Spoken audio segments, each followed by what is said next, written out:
Na reunion ya Bruce. Yes. Nayo performance. Nenzijukiza bwe twali ku show ya King Saha nkyakyogerera nnyo paka nakati. Ti abantu bayirirwa luyimba kyalwa lirwana.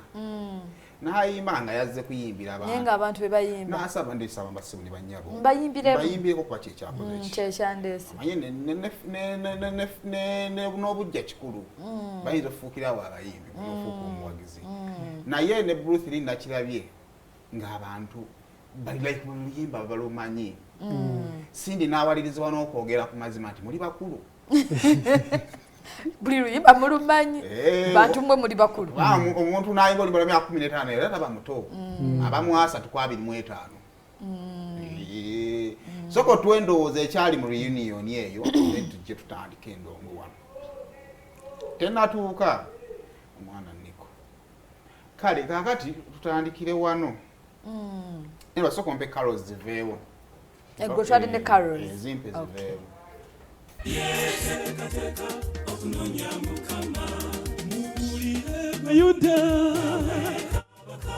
Namwe nawe tula Yerusalemu kulwana sekomwe mukama imirira bamukwe olabo bulokozi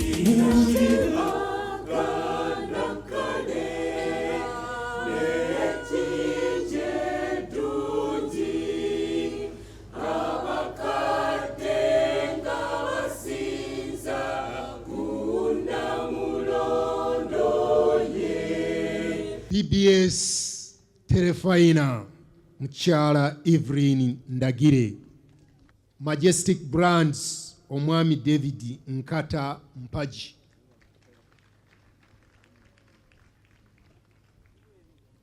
Ketu Telecom Omukyala Betty Nabanja CBS Radio Haj Abubeka Kawenja Nkuluze Omwami Kelvin Senjobe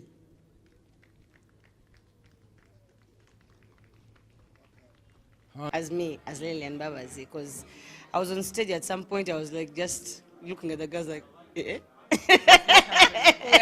Like what? This is really happening. I think it's such a beautiful moment to just bring back a time that we really enjoyed and a time that we really wanted people to also remember and reminisce. Our music is timeless. It doesn't, no matter how many years go by, it's music that sounds like it was recorded yesterday. So for me, I feel like it was just a good moment for all of us to just, I don't know, experience. It was so special. It was special. In the moment that people who sang word for word, you know, just knowing to Jine Miaka Jona about what they were coming no love, you know, because a lot of artists just fall off. But that Bajukira Frisky, Bajukira Mtima Gwange, it was like, oh my God, these guys have loved us, for the last 15 years. That's, I don't know. I can't explain that. Actually, there's points when I would remember instead Lillian's verse, or I remember her lyrics, but like you get lost and you're like, oh God, I think I'm singing somebody's lyrics. So of course that one is there. Even if you know the lyrics, at one point you just get there when you crisscross. Of course that one has to happen. It's 15 years. And I'm just happy for one thing that we was able to put this together in a very short period of time and in between schedules, because that was the hardest part of it. Makati waliwe nyimba nyingi, so Frisky mbadde do performing, so and then we kind of mixed the remix and the original song. So I was remembering while singing like Remember the remix had Peter Miles. This Peter Miles alongside Blue 3. This we don't. So it was. it was Frisky. Yeah, Frisky was actually one of the hardest songs to remember to sing. Oh, absolutely. Larry has carried, as I've known him for like 4 years, and he has carried this dream.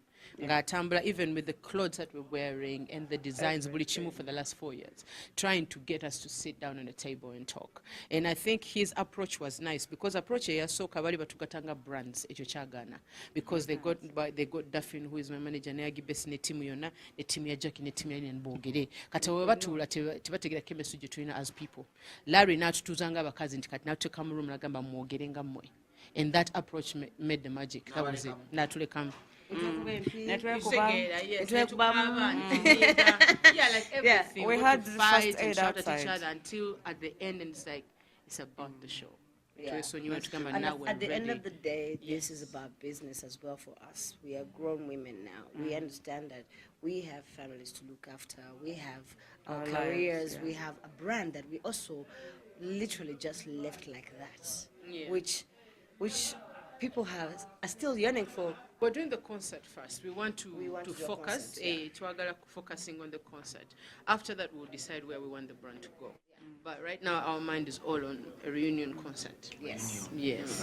This one was a teaser. Yes. A teaser for people to know that The brand is the here brand and is we're still about to, able to yes. work. Yes. Now we can walk into the sponsors' offices and all that. Yeah. We just But have I just an said- activation. That's it.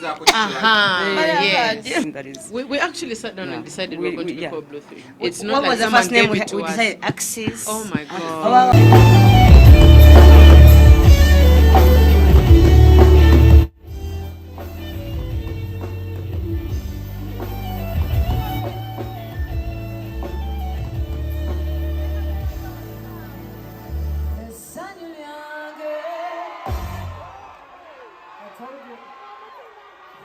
Let's first think about it.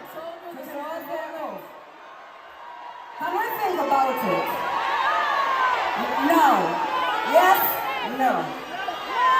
Lillian, try that again.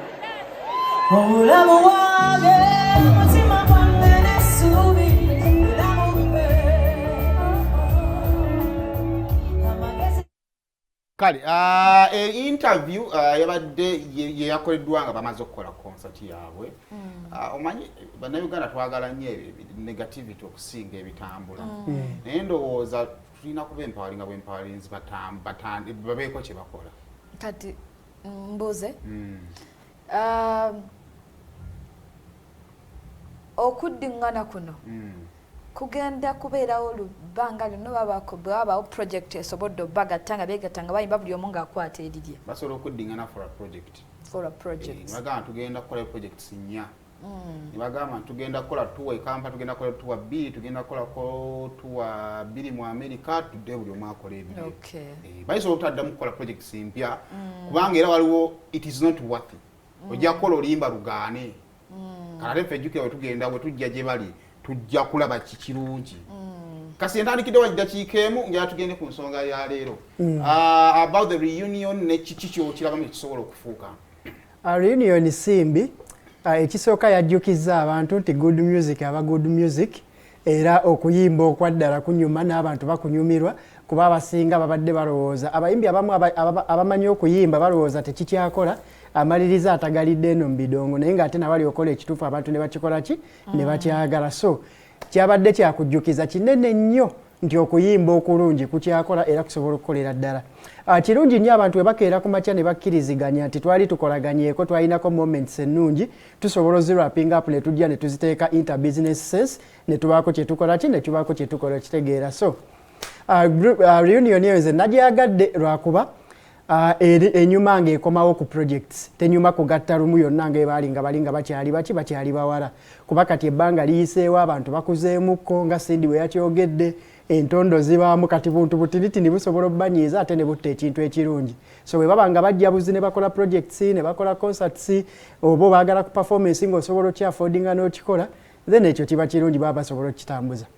Ntambi okusookera ddala neebaza nnyo Cindy kubamu abawala abasatu ndowooza yabadde akyali consistent ng'ayimiridde bano baali bafunamu challenges zaabwe tujjukira challenges za Jackie Chandiru naye okubeera nti yabiitinga drug problems yalimu omukama w'amaanyi mukama wa buyinza Lillian naye ndowooza emabegako abadde alina challenges zaali mu kuyitamu naye okulaba nti no bazzeemu ne beesinkana ne beerabira ebyaliwo ne babeera nga bakwatagana era groups tuzirabyeko nnyo nti nno ezisinga that area yagenda eggwawo n'oba olaba badde Destiny's Child Beyonce Michelle ne Kelly Rowland nabeera bafunamuko ku projects abeera nga baddiŋŋana naye buli omu naddayo n'akola ebibye n'olaba ba Fugees ba Wycliffe Jean ne Lauryn Hill bamaana yabeera nga baddiŋŋana so kirungi nnyo naddala mu time eno nti nno musical w'essaawa zino we can argue back and forth naye olaba nti ono omupya akyalinamu challenges nyingi nnyo that's why you reminisce ne tuddeko ku music oyo ow'emabega so group nga Blue 3 ddala yemu ku groups ezibasobola okubeera nga zitujjukiza zituzzaayo. kale kakati week eno